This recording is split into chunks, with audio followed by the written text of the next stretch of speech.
As-tu déjà remarqué que les plus grandes choses de la vie n'arrivent presque jamais dans le calme? Elles ne tombent pas du ciel comme un cadeau surprise. Elles envoient d'abord des signaux. Et le plus étrange, c'est que ces signaux ne ressemblent jamais à ce que tu imagines. Beaucoup prient pour une percée, des bénédictions, du changement. Mais quand les signes apparaissent, ils ne les reconnaissent pas. Avant que Dieu ne te donne quelque chose de grand, il ne commence pas par la bénédiction. Il commence par un mouvement à l'intérieur de ton âme. Carl Jung croyait que l'inconscient envoie toujours des signaux avant que la conscience ne soit prête à s'élargir. Et dans le langage de la spiritualité, c'est ainsi que Dieu murmure. Prépare-toi, les grandes choses n'arrivent jamais sans vent d'indication. Et quand ton âme commence à sentir ces mouvements, tu n'es plus celui que tu étais, tu es guidé. Dans la vidéo d'aujourd'hui, nous allons explorer les signes clairs, puissants, incontestables que presque chaque âme vit quand Dieu est sur le point de te donner quelque chose de grand. Si tu regardes cette vidéo, ce n'est être pas un hasard. Reste jusqu'à la fin, car tu es être bien plus proche de ce que Dieu prépare pour toi, que tu ne le crois. Es-tu prêt à le recevoir? 1. La pression avant la promotion. Il y a quelque chose d'étrange que presque chaque âme qui entre dans un chapitre majeur vit. Juste avant que Dieu ne prépare à te donner quelque chose de grand, la vie ne devient pas plus légère, elle devient plus lourde. En ces jours-là, tu ne sais pas pourquoi tu te sens plus fatigué qu'à l'accoutumée, plus émotif, et même les petites choses te paraissent écrasantes. Tu regardes autour de toi et tu vois tes relations se tendre au lieu de s'adoucir. Ton travail devient soudain intense, comme si tous les défis arrivaient en même temps et que les opportunités que tu croyais acquises s'évanouissaient à la dernière minute. Parfois tu te demandes, suis-je en train d'aller dans la mauvaise direction? Mais en vérité, c'est souvent le tout premier signe qu'une grande bénédiction approche. En psychologie jungienne, toute expansion de conscience doit passer par une zone de pression. Jung a dit un jour, « Il n'y a pas d'accès à la conscience sans douleur. La pression ne te détruit pas. Elle élargit simplement la capacité de ton âme pour que tu puisses contenir quelque chose de plus grand que ce que Dieu prépare. Si tu fais attention, toutes les personnes que Dieu élève passent par une telle phase. Souviens-toi de Joseph dans la Bible. Avant de devenir le second d'Égypte, il n'a pas reçu les bénédictions tout de suite. Au contraire, tout dans sa vie semblait s'effondrer. Vendu par ses frères, accusé à tort, jeté en prison, oublié par la personne même qui l'avait aidé. Si tu ne regardais que cette phase, tu penserais que sa vie était abandonnée par Dieu. Mais en réalité, chaque événement était une préparation. Joseph ne le savait pas, mais chaque couche de pression était une couche d'élévation. À chaque fois qu'il était poussé vers le bas dans ce qui ressemblait à un échec, il était en réalité placé exactement là où Dieu le voulait.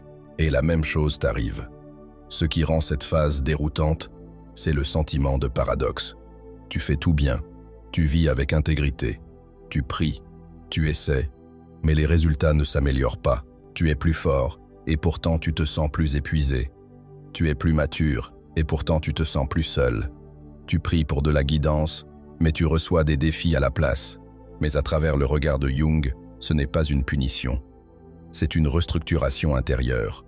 Quand un nouveau niveau de conscience veut naître, l'ancien doit se briser. Ton esprit familier n'est plus assez large pour contenir ce que Dieu prépare. Alors, il t'étire, il te teste. Il laisse certaines choses tomber pour te préparer à quelque chose de plus grand. Imagine l'âme comme un récipient. Tu demandes à Dieu de le remplir de bénédictions, mais ton récipient est trop petit, et la seule chose qu'il peut faire, c'est l'agrandir. L'agrandissement crée de la pression crée de la douleur, mais c'est la seule façon pour toi de contenir ce qu'il t'a déjà destiné. Lors d'une séance de thérapie jungienne, j'ai entendu une femme dire « Pourquoi plus je me rapproche de mon but, plus tout devient chaotique. Pourquoi Dieu ne rend-il pas les choses plus faciles pour moi ?» Le thérapeute a simplement souri et répondu « Parce qu'il est en train de reconstruire tes fondations. Quand les fondations sont plus profondes, le bâtiment peut monter plus haut. Ce que tu appelles chaos est parfois simplement le chantier divin au travail. » Jung croyait que quand l'âme se prépare à s'élargir, l'inconscient pousse tous les fragments non guéris à la surface. Peur de l'abandon, insécurité, sentiment d'insuffisance, souvenirs blessés. Tu ne deviens pas pire. Tu es en train d'être purifié. Tu ne deviens pas plus faible. Tu es en train d'être reforgé. Les relations se tendent non pour te détruire, mais pour détacher les liens qui n'appartiennent plus à ton avenir. Les opportunités disparaissent non pour briser ton espoir, mais pour t'empêcher de passer par des portes qui ne sont pas les tiennes. Quand Joseph a été jeté en prison, il ne savait pas que la prison était le couloir secret vers le trône. Quand tu tombes sous la pression, tu ne sais pas non plus que l'endroit même où tu as l'impression de t'effondrer est l'escalier qui te mène à la promotion. C'est pourquoi, les jours où la vie devient lourde, tu ne dois pas faire confiance à tes sentiments temporaires. Les sentiments te disent que tu es fatigué, mais la foi te dit que tu es en train d'être préparé. Plus tu te sens acculé, plus il est probable que tu es placé exactement là où Dieu te veut. Parfois, il doit fermer les portes auxquelles tu t'accroches pour que tu puisses marcher vers la porte qu'il a déjà choisie.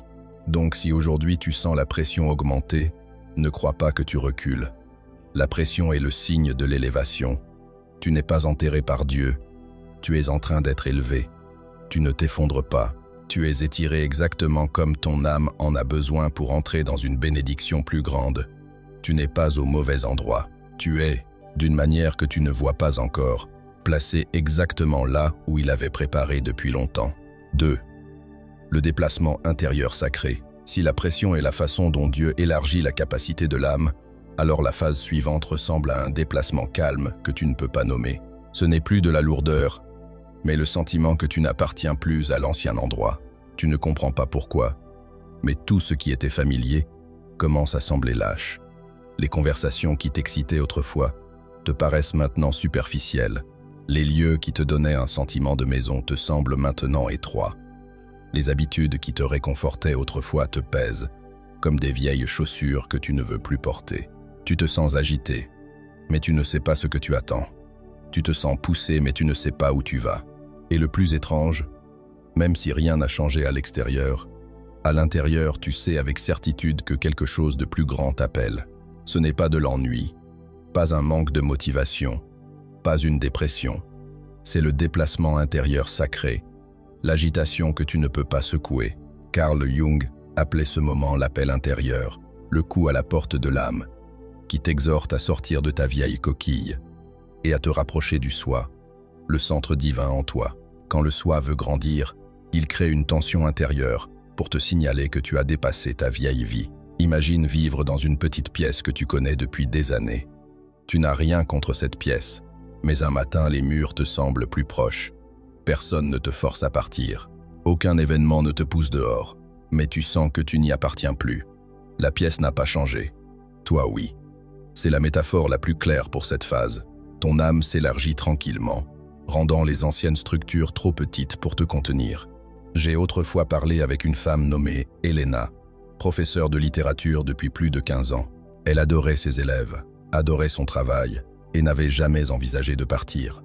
Mais depuis 6 mois, elle ressentait quelque chose d'étrange à l'intérieur. Les cours qui l'excitaient autrefois lui semblaient maintenant vides. Les conversations dans la salle des profs, autrefois réconfortantes comme un rythme quotidien, lui paraissaient soudain superficielles et répétitives. Elle faisait encore tout bien, souriait encore, mais au fond d'elle, il y avait un mouvement calme qu'elle ne pouvait pas nommer. Elena racontait qu'à chaque fois qu'elle entrait dans sa salle de classe, elle se sentait étouffée. Il n'y avait ni conflit, ni blessure, ni événement qui la repoussait, seulement un sentiment doux et persistant que sa vie s'ouvrait dans une autre direction. Un après-midi, en corrigeant des copies près de la fenêtre, elle a soudain ressenti une intuition douce. Il est temps de sortir. Étrangement, elle n'a ressenti ni peur ni tristesse, seulement de la paix, comme si un nouveau chapitre l'appelait de loin. Dans la religion, on appelle cela l'éveil. En psychologie des profondeurs jungiennes, c'est l'éveil du soi. Dans la spiritualité, on dit « Dieu réveille l'âme avant de changer les circonstances ». Les circonstances ne bougent pas d'abord. L'âme bouge d'abord. L'agitation n'est pas là pour t'inquiéter, mais pour t'aider à reconnaître que tu n'appartiens plus à l'ancienne saison. Jung a une citation qui colle parfaitement à cette phase. « En chacun de nous, il y a un autre que nous ne connaissons pas. Il nous parle dans les rêves et nous dit à quel point il nous voit différemment. C'est pourquoi tu ressens l'urgence. Celui qui est en toi a vu ce que tu n'as pas encore vu et te tire hors de ton ancien moule. Le déplacement intérieur sacré arrive toujours avant toute transformation extérieure. Quand Dieu est sur le point de te faire entrer dans un nouveau chapitre, il ne commence pas par une porte ouverte, Il commence par un malaise intérieur, pour que tu ne puisses plus rester dans un endroit que tu as déjà dépassé. Ce qui est intéressant, c'est que cette phase n'a généralement aucune preuve, aucun signe physique. Personne ne te le dit, aucune annonce du ciel. Seulement un sentiment étrange, calme, incontestable. Je n'appartiens plus ici. C'est la voix de Dieu. Et tu vas remarquer ceci. Quand l'âme commence à bouger, les anciennes choses tombent d'elles-mêmes. Les relations qui ne sont plus sur ta fréquence s'estompent. Les anciennes activités perdent leur sens. Les conversations superficielles t'épuisent. Tu n'as pas besoin de te forcer à partir. Tu reconnais simplement que tu es guidé ailleurs. Comme quand le printemps arrive, l'arbre ne se bat pas pour fleurir. Il répond simplement au mouvement intérieur et les fleurs s'ouvrent d'elles-mêmes. Tu es exactement dans cette phase. Dieu ne précipite pas. Il ne force pas.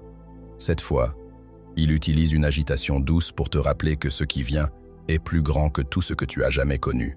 Ton âme se réveille, et l'éveil se produit toujours à l'intérieur, avant d'apparaître à l'extérieur. Donc, si ces jours-ci tu te sens agité sans savoir pourquoi, désaligné avec ceux qui te paraissaient autrefois familiers, ou si tu ressens un appel vague venant d'un endroit où tu n'as jamais été, ne panique pas. Ce n'est pas de la confusion. C'est une direction. Tu es tiré hors de l'ancien, pour entrer dans l'endroit que Dieu a préparé pour toi depuis longtemps. Ton âme se réveille toujours avant que le monde extérieur ne change. Et ce déplacement intérieur sacré ne se trompe jamais d'adresse. Si ces jours-ci tu ressens aussi ce mouvement calme, le sentiment que tu n'appartiens plus là où tu étais, le sentiment que quelque chose de plus grand appelle doucement ton nom, partage ton histoire dans les commentaires. Pas pour tout raconter, mais pour envoyer un petit signe à quelqu'un qui vit la même chose. Qu'il ne marche pas seul dans cette saison, et que le mouvement à l'intérieur de l'âme est toujours le premier signal d'un chapitre qui approche plus près qu'il ne le pense. 3. La grâce et une faveur inhabituelle te trouvent, tout comme ton âme est passée par des jours lourds où la pression semblait prête à te briser, mais a mystérieusement élargi ta capacité intérieure. Tu entres dans une autre phase, plus douce, mais plus profonde. L'endroit où la grâce commence à opérer et où les bonnes choses commencent à te trouver avant même que tu ne les cherches. Certains appellent cela la chance, mais ceux qui l'ont vécu savent que ça ne ressemble en rien à la chance. Ça a une précision, une subtilité et une orchestration si parfaite que ça te fait arrêter et demander pourquoi tout s'aligne si parfaitement. Quand Dieu prépare à te donner quelque chose de grand, la grâce arrive généralement en premier, non bruyamment, non dramatiquement, mais en ouvrant calmement le chemin. Tu commences à voir des portes s'ouvrir sans que tu aies frappé. Quelqu'un prononce ton nom au moment exact où tu en as besoin. Une invitation apparaît de nulle part précisément quand tu priais pour cela. Petit moment, mais il crée des tournants majeurs dans la vie d'une personne. Jung disait que la synchronicité est une réalité toujours présente pour ceux qui ont des yeux pour voir. Carl Jung croyait que la synchronicité n'est pas seulement un signe, mais un pont entre le monde physique et les couches les plus profondes de l'inconscient. Il voyait les coïncidences significatives comme la réponse du soi, le centre sacré de l'âme, quand tu avances en alignement avec le chemin que tu es censé suivre. Donc chaque synchronicité n'est pas seulement un événement spirituel, mais aussi un signe psychologique que tu es en harmonie avec ta vraie nature, que tu bouges dans la direction que ton âme désirait depuis longtemps. Et quand le conscient, l'inconscient et le divin tombent sur la même ligne droite, la vie commence à fonctionner avec une telle précision que tu ne peux que t'incliner d'émerveillement. J'ai rencontré un jour un homme nommé Marc lors d'une petite session de partage. Il était architecte et avait postulé pendant 2 ans à un poste qu'il désirait profondément, sans jamais recevoir de réponse. Un jour, presque prêt à abandonner, il a décidé d'aider gratuitement un groupe d'étudiants à réviser leur plan de conception. Pendant la conversation, un étudiant a soudain dit « Tu devrais rencontrer mon oncle. Il cherche un architecte pour un nouveau projet. » L'oncle de l'étudiant était le directeur de l'entreprise à laquelle Marc avait postulé. La rencontre qui a suivi n'a duré que 30 minutes, mais elle a suffi à changer son avenir. Il a dit « Je n'ai pas cherché cette opportunité. Elle m'a trouvé, et elle m'a trouvé au moment où j'avais assez lâché prise pour laisser Dieu agir. » La synchronicité fonctionne toujours ainsi. Elle ne suit pas la logique ordinaire, mais la logique de l'âme. Quand ton monde intérieur s'ouvre, ton énergie change, et le monde extérieur reflète ce changement. Si l'âme est une fréquence, Alors la grâce est le signal qui répond à cette fréquence. Comme une radio, quand tu te règles sur la bonne fréquence, le son devient clair. Tu ne provoques pas l'alignement, tu commences simplement à l'entendre. Sur un plan scientifique, la synchronicité s'explique aussi par le mécanisme de détection de schémas du cerveau. Quand une personne a un désir profond ou une forte croyance en quelque chose, le cerveau commence à filtrer les informations liées plus clairement. Mais Jung ajoutait que ce n'est pas seulement une activité cérébrale, c'est la résonance entre la conscience humaine et le champ d'information de l'univers. Quand l'esprit a été purifié par l'épreuve, il devient plus sensible aux signaux de guidance. Tu ne vois pas seulement les signes, tu les comprends. Tu ne rencontres pas seulement des opportunités, tu es tiré au bon endroit, au bon moment. Imagine marcher dans une forêt dense. Quand ton esprit est chaotique, tu n'entends que des bruits aléatoires, bruissements de feuilles, branches qui craquent, vent qui souffle, tout mélangé. Mais quand ton esprit devient calme, comme un lac tranquille, tu commences à entendre les petites choses, des pas qui mènent au bon chemin, de l'eau qui coule là où se trouve la sortie. La synchronicité, ce sont ces petits sons, ceux qui n'apparaissent que quand tu es assez calme pour les entendre. La Bible dit dans Proverbe 3, contre 5 à 6, « Confie-toi en l'Éternel de tout ton cœur, et il aplanira tes sentiers. » Cela signifie que quand tu abandonnes tout ton cœur, il rendra tes chemins droits. Cet aplatissement ne vient parfois pas par des instructions bruyantes, mais par de petites pièces qui s'emboîtent silencieusement si parfaitement que la probabilité ne peut pas l'expliquer. C'est pourquoi quand Dieu prépare une grande bénédiction, tu n'as pas besoin de frapper à la porte. Il la laissera ouverte. Quand la grâce opère, tout cesse d'arriver par ta force et commence à arriver par la sienne. Tu n'as plus à forcer les choses à leur place parce qu'elles se placent naturellement à la bonne position. Tu ne cours plus après les opportunités parce que les opportunités commencent à courir vers toi. Tu ne luttes plus pour trouver les bonnes personnes parce que les bonnes âmes commencent à apparaître. Pas parce que tu es soudain devenu chanceux, mais parce que ton monde intérieur est entré dans l'état de préparation. Et quand la bonne chose arrive au bon moment, souviens-toi, ce n'est jamais une coïncidence. C'est un signe que Dieu est en train d'aplanir le chemin que tu vas emprunter, pour que quand la grande bénédiction arrive, ton cœur soit assez large pour la contenir. Si tu vois des portes inattendues s'ouvrir, les bonnes personnes apparaître, et les opportunités s'aligner comme arrangées par une main invisible, sache que la grâce est en mouvement, et c'est le signe le plus clair que quelque chose de grand approche plus près que tu ne le penses. 4. Les attaques s'intensifient juste avant la percée. As-tu déjà remarqué pourquoi les plus beaux moments de la vie apparaissent souvent juste après les jours les plus sombres? Comme si avant que Dieu ne te donne quelque chose de grand, les ténèbres devenaient soudain plus agressives. Les attaques deviennent plus implacables et tu es poussé jusqu'à ta limite. Ce n'est pas une punition. C'est une forme de filtrage pour voir si ton âme est assez forte pour porter la bénédiction qu'il va poser sur toi. Carl Jung appelait cela la confrontation avec l'ombre. L'étape où l'ombre en nous se soulève non pour détruire, mais pour être guérie. Elle porte de vieilles peurs, des blessures non résolues et des souvenirs qui nous ont autrefois fait reculer. Quand Dieu veut t'élever à un niveau supérieur, il te demande d'affronter les choses dont tu fuyais autrefois. Parce que tu ne peux pas entrer dans un nouveau chapitre en portant encore le cœur de l'ancien. Souviens-toi, avant qu'une flèche ne puisse être tirée le plus loin, elle doit d'abord être tirée le plus en arrière. Plus l'attraction est forte, plus le lancement est puissant. Plus l'attaque est forte, plus tu sais clairement que tu vas aller loin. Ton âme est étirée non pour te briser, mais pour te propulser là où tu appartiens. Une spectatrice nommée Annabelle a partagé son parcours avec la chaîne. Elle venait de recevoir une énorme opportunité, une bourse complète pour un programme artistique à Paris, quelque chose dont elle rêvait depuis 10 ans. Mais à peine la joie installée, tout a commencé à s'effondrer. Sa mère est tombée malade. Une amie proche l'a mal comprise et s'est éloignée.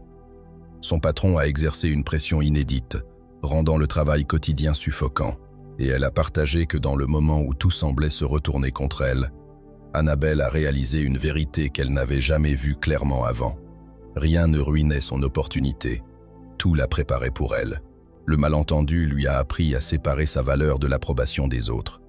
La pression de tous les côtés l'a forcée à construire une force intérieure qu'elle ne savait pas avoir. À la fin, quand tout s'est calmé, elle a dit quelque chose de très doux mais plein de maîtrise de soi. « Je suis prête à entrer dans ma nouvelle vie. Pas parce que l'opportunité est arrivée, mais parce que je suis devenu quelqu'un capable de la porter. Pendant cette étape, tu vas sentir des attaques venir de tous les côtés. Même des choses qui te paraissaient normales deviennent des fardeaux. Les gens te comprennent mal. De petites critiques te vident. Des tentations inattendues apparaissent. Paresse, doute, ou même de vieilles relations qui reviennent au moment exact où tu te sens vulnérable. C'est très semblable au parcours de Lady Gaga, la chanteuse, auteure-compositrice et icône culturelle mondialement célèbre. Avant de monter sur scène avec l'album qui allait la rendre légendaire, Gaga a traversé une série d'attaques qui semblaient déterminées à la briser. Rejetée carrément par plusieurs labels, licenciée quelques mois après avoir signé un contrat, moquée pour son apparence et son style non conventionnel, et en même temps luttant contre des crises de panique et un stress post-traumatique. À chaque fois qu'elle se relevait, une autre tempête la frappait comme si les ténèbres essayaient de la tirer en arrière juste avant que la lumière ne l'atteigne. Plus tard, elle a dit « Parfois, les moments les plus sombres sont ceux qui nous préparent à briller le plus fort. » Ces attaques ne l'ont pas écrasée, elles l'ont forgée en quelqu'un d'assez fort pour porter la lumière dans laquelle elle allait entrer. Jung croyait que quand l'ombre se soulève le plus violemment, c'est parce que les couches les plus profondes de l'âme sont restructurées. Une personne n'affronte pas seulement des peurs, elle réapprend à se tenir ferme dans son propre monde intérieur. Des attaques fortes activent souvent tout le système inconscient, te forçant à voir des parties de toi que tu évitais autrefois. Et c'est précisément cet acte de voir qui rend l'âme plus mature, plus résiliente et plus capable de porter de plus grandes choses. Quand les ténèbres te poussent à tes limites, elles ouvrent involontairement la porte à un nouveau niveau de conscience qui va naître. Beaucoup croient que quand les attaques s'intensifient, c'est un signe qu'ils vont dans la mauvaise direction. Mais en vérité, c'est la preuve qu'ils vont dans la bonne. L'ennemi n'attaque que ce qui a de la valeur. Les ténèbres ne combattent que ceux qui ont le potentiel de créer de la lumière. Aucune âme n'entre dans une élévation puissante sans d'abord traverser une saison sombre. Jung avait une intuition importante. Aucun arbre, dit-on, ne peut grandir jusqu'au ciel si ses racines ne descendent pas jusqu'en enfer. Cela signifie que pour monter haut, tu dois aller profond. Pour recevoir quelque chose de grand, tu dois toucher les ténèbres en toi. Il n'y a pas de raccourci, il n'y a pas d'exception. Et il y a une chose que tu dois comprendre. Quand les attaques extérieures s'intensifient, c'est parce que quelque chose change à l'intérieur de toi. Une expansion se produit. Les parties les plus faibles, les plus fragiles de toi, sont amenées à la surface pour être guéries. L'ombre ne se soulève que quand elle est sur le point de partir. Donc, si tu es attaqué de plusieurs côtés, si ton esprit se sent épuisé, même si tu n'as rien fait de mal, si les gens te comprennent mal plus qu'à l'accoutumée, si les tentations te tirent vers le bas plus intensément que jamais, ne te hâte pas de penser que tu es en train de perdre. En vérité, tu es très proche. Très proche. Dieu ne te teste pas pour voir à quel point tu es faible, mais pour te montrer à quel point tu es déjà fort. Il ne te tire pas vers le bas, il te tire en arrière comme une flèche, et quand le moment viendra, tu seras lancé avec une force que tu n'as jamais imaginée. Si ce que tu viens d'entendre te fait te sentir moins seul dans cette saison d'attaque, laisse un like sur cette vidéo, comme une douce affirmation à ton âme. Je tiens encore debout, et je marche toujours dans la bonne direction. Parfois, une petite action comme celle-là suffit à te rappeler la vérité que les ténèbres essayent toujours de cacher. Tu es bien plus fort que tu ne le crois. 5. Le silence sacré. Avant la révélation, quand les attaques de l'ombre se calment, quand l'âme vient de traverser la phase d'être déchirée entre lumière et épreuve, apparaît souvent un silence très étrange. Il n'est pas intense, pas chaotique, pas douloureux comme la phase précédente, mais simplement vide, plat au point de te rendre mal à l'aise. Et c'est là que tu entres dans l'un des signes les plus délicats avant que Dieu ne te donne quelque chose de grand. Le silence sacré, c'est l'étape où le ciel semble muet, toute guidance semble disparaître, et ton âme doit apprendre à tenir ferme dans une immobilité totale. Ce silence n'est pas son absence, même si au début ça donne toujours cette impression. C'est comme le moment avant le lever du soleil, où toute la nature retient son souffle, comme le moment où le potier fait une pause en façonnant un nouveau vase. La main s'arrête non pour abandonner, mais pour laisser l'argile se poser dans le silence. Carl Jung appelait cela l'étape d'incubation, la période de gestation spirituelle où le monde intérieur se retire dans les ténèbres pour préparer une nouvelle conscience à naître. Jung a dit un jour, « La création de quelque chose de nouveau n'est pas accomplie par l'intellect, mais par l'instinct de jeu agissant par nécessité intérieure. » L'esprit créatif joue avec les objets qu'il aime. Au niveau psychologique, c'est quand l'inconscient travaille le plus intensément, reconnectant les morceaux épars en une personne. Mais au niveau spirituel, c'est quand Dieu recalibre la fréquence de ton âme pour qu'elle corresponde à ce qui vient. Et selon Jung, de tels silences sont des conditions nécessaires pour qu'un nouvel ordre intérieur se forme. Un esprit qui paraît vide est en réalité en train de se réorganiser, comme une pièce qu'on doit vider avant d'y apporter un objet précieux. J'ai rencontré une femme nommée Léa, forte, dynamique, pleine de foi. Mais après une série de bouleversements, perte de son emploi, départ de son compagnon, effondrement du projet dans lequel elle avait tout investi, ce qui l'effrayait le plus n'était pas les pertes, mais le silence. « Je prie tous les soirs », disait-elle, mais il n'y a pas de réponse. Avant, j'avais toujours l'impression de sentir sa guidance, mais maintenant c'est juste un espace vide. Je l'ai regardé et je lui ai dit que parfois le silence est la réponse. Parce que Dieu ne reste silencieux que quand il fait quelque chose de si profond, de si vaste que les mots seraient inutiles. Elle a dit que pendant cette phase, tout dans sa vie semblait ralentir. Le travail n'avançait plus. Les relations étaient en pause et les émotions ne surgissaient plus, mais se posaient comme un lac d'hiver.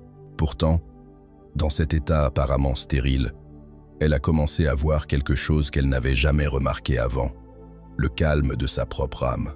Un matin, assise seule près de la fenêtre, elle a dit qu'elle a soudain ressenti quelque chose de petit mais certain. Ce n'est pas que Dieu est silencieux, il m'apprend à distinguer sa voix de la voix de ma peur. La plus belle image pour cette étape est la graine. Quand une graine est placée dans la terre, elle repose dans l'obscurité totale.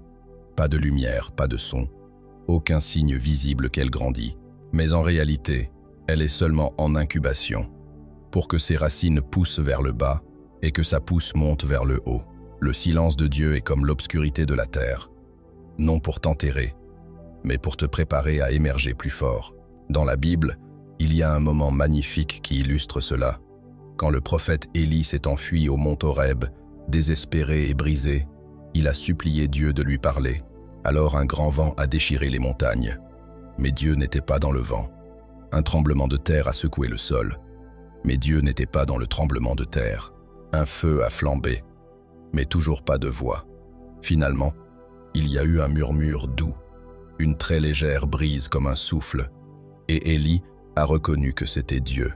Le divin ne parle pas dans le chaos, il parle dans le calme, et seules les âmes assez calmes peuvent l'entendre. Carl Jung a écrit un jour que l'âme humaine possède un mécanisme de reconstruction de soi pendant ses saisons les plus sombres, comme la terre endormie avant le printemps. Et le silence sacré est le point de rencontre entre la science psychologique et la foi. Au niveau conscient, tu n'entends rien, mais au niveau inconscient, l'âme est reconstruite. Au niveau spirituel, Dieu est en train d'aplanir le chemin. Le silence n'est pas le vide, c'est l'espace sacré, où il place quelque chose de nouveau dans tes mains. Donc, si tu es dans une saison où tes prières tombent dans le silence, où le ciel semble fermé, où ton inspiration spirituelle semble disparaître, n'aie pas peur. Ce n'est pas un signe de fin, mais un signe que la révélation approche. Dieu ne reste pas silencieux pour te faire douter. Il reste silencieux pour que tu puisses reconnaître sa vraie voix parmi les centaines d'autres échos. Et quand il parlera à nouveau, tu le sauras instantanément parce que sa voix ne ressemble à rien d'autre. C'est une paix que rien dans ce monde ne peut créer. Crois que le silence n'est pas l'abandon. C'est une invitation. Une invitation à entrer plus profondément dans la foi, dans la présence, dans ta propre âme. Et quand il parlera à nouveau, ce qu'il apportera sera si grand que tu comprendras pourquoi tu as dû être silencieux d'abord. Si tu es dans cette saison de silence sacré où toutes les voix disparaissent et qu'il ne reste plus que le battement faible de ton âme, laisse simplement un mot, calme, dans les commentaires pour marquer ton propre chemin. Un mot mais assez pour dire « Je suis encore là, je crois encore ». Quand tu es tiré vers la version la plus forte de toi-même, quand le silence sacré vient de fermer sa porte, l'étape où l'âme apprend à tenir ferme dans le vide, arrive souvent un mouvement très petit, mais puissant, une traction intérieure mystérieuse. Plus de chaos, plus d'attaque de l'ombre, plus de silence divin terrifiant. Au lieu de cela, Tu commences à sentir comme si tu étais guidé par quelque chose de plus grand que toi. Ce n'est pas le sentiment de fuir ton passé, mais le sentiment d'être invité dans ton avenir. C'est le signe suivant que ceux qui sont sur le point de recevoir une grande bénédiction vivent souvent. Le soi, le centre divin de l'être humain en psychologie jungienne, commence à te tirer vers la version la plus forte de toi-même. Carl Jung voyait le soi comme le centre de la totalité de la psyché, transcendant l'ego qui est toujours craintif, contrôlant et doutant. Le soi est comme une lumière intérieure profonde, l'endroit où le conscient, l'inconscient et le divin se rencontrent. Quand une âme est sur le point d'entrer dans un nouveau chapitre, le soi commence à opérer plus fortement que l'ego. Tu vas ressentir cela non par des pensées, mais par un déplacement d'énergie dans ton propre corps. Certaines personnes le décrivent comme le sentiment de rentrer chez soi, après avoir été perdu pendant des années, une certitude calme qui murmure « Voilà qui tu es ». Jung a écrit un jour « Le soi est le but de notre vie, car c'est l'expression la plus complète de cette combinaison fatidique que nous appelons l'individualité. Et c'est précisément cette partie complète, la partie que tu n'as pas encore pleinement reconnue, qui te tire en avant. Cela commence par de très simples changements. Soudain, tu veux vivre plus discipliné alors que tu avais l'habitude de procrastiner. Tu te soucies de ta santé. Tu veux te lever tôt, manger sainement, ranger ta chambre, lâcher les relations qui te vident. Tu ne veux plus te mêler de drames. Tu veux vivre plus lentement, plus clairement, plus proprement à l'intérieur comme à l'extérieur. Personne ne te force. Mais il y a une voix à l'intérieur qui dit « Il est temps de grandir ». Et curieusement, tu n'as plus besoin de motivation bruyante. Il y a une nouvelle constance, une nouvelle paix, comme si chaque bon choix que tu fais était soutenu par une main invisible. Une femme nommée Marissa m'a partagé une histoire très spéciale. Elle travaillait dans le marketing depuis plus de 15 ans. Elle adorait son travail, mais sentait toujours que quelque chose en elle n'avait pas été touché. Un jour, après une grosse crise dans son entreprise, elle a ressenti une étrange impulsion. Se lever à 5 heures du matin, courir, méditer, écrire dans un journal des choses qu'elle croyait autrefois ne pas être pour elle. 6 mois plus tard, elle a reçu une offre pour devenir directrice créative d'une organisation internationale à but non lucratif. Un rôle parfaitement aligné avec le désir profond qu'elle avait autrefois caché à elle-même. Elle a dit « Ce n'était pas que j'essayais de devenir une meilleure version de moi-même. J'avais juste l'impression que quelque chose me préparait à quelque chose que je ne pouvais pas voir. » C'est ce que Jung voulait dire. Le soi prépare toujours l'âme avant que la vie ne l'élève.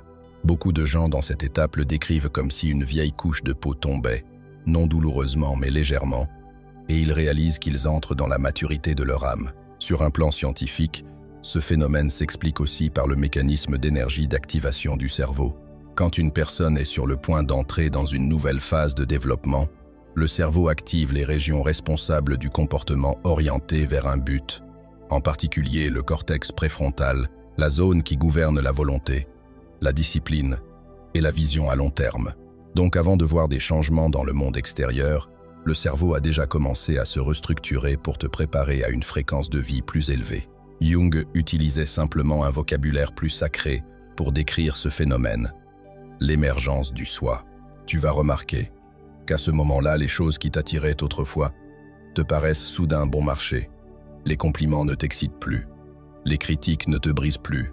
Les gens qui portent une énergie lourde s'éloignent sans effort. Tu ne veux plus argumenter, prouver, rivaliser. Tu veux la simplicité, l'authenticité, la vérité, toi-même. Tu commences même à ressentir une sorte de résistance énergétique envers tout ce qui est indigne de ton âme, comme si une porte intérieure s'était fermée définitivement. Et c'est le signe le plus clair que quelque chose de grand arrive. Quand Dieu prépare une bénédiction pour toi, il te prépare toujours d'abord. Aucune bénédiction ne tombe dans les mains d'une âme qui n'est pas encore prête. Le soi est la dernière étape de préparation. Tu vas te sentir guidé non par la peur mais par la paix, non par le désir mais par la clarté, non par la pression mais par la maturité. C'est le moment où tu commences à croire en toi, pas par une fausse confiance mais par la conscience que ton âme s'éveille. C'est quand le conscient, l'inconscient et le divin cessent de s'opposer et commencent à s'aligner. Et quand l'âme s'aligne, la vie s'aligne. Si tu vis cela, vouloir vivre différemment, vouloir vivre plus profondément, vouloir devenir plus réel, sache que ce n'est pas un changement aléatoire. C'est un signe. C'est le soi qui te tire vers là où tu appartiens. C'est Dieu qui aiguise ton âme pour recevoir ce pourquoi tu as prié si longtemps. Quand tu regarderas en arrière sur tout le chemin que tu viens de parcourir, conclusion, tu réaliseras quelque chose de profond. Aucun des signes n'est apparu pour te tester. Ils sont apparus pour te préparer. Dieu ne donne jamais une grande bénédiction à une âme qui n'a pas été rendue profonde, rendue large et rendue nouvelle. Il te façonne à travers des couches de mouvements que parfois seul ton cœur peut sentir. Et puis un jour tu comprendras pourquoi tu as dû traverser de si longues nuits. Pourquoi il était silencieux. Pourquoi de vieilles portes se sont fermées. Pourquoi des gens qui comptaient autrefois ont dû quitter ta vie. Ce n'était pas pour te faire perdre, mais pour faire de la place à ce qui est juste, à ce qui t'était écrit depuis longtemps. Carl Jung a dit un jour que l'âme sait toujours où elle doit aller. Et c'est seulement quand tu as quitté ta vieille coquille que tu peux pleinement entendre cette guidance. Si les choses dans cette vidéo te font te sentir un peu éclairé, partage-la avec quelqu'un qui traverse aussi des signes qu'il n'a pas encore compris. Et si tu veux continuer le voyage avec nous, pour reconnaître les mouvements sacrés dans ton âme, clique sur s'abonner. Ce voyage n'est pas pour devenir quelqu'un d'autre, mais pour entrer pleinement dans le chapitre que Dieu a préparé avec force, paix et une profonde connaissance intérieure.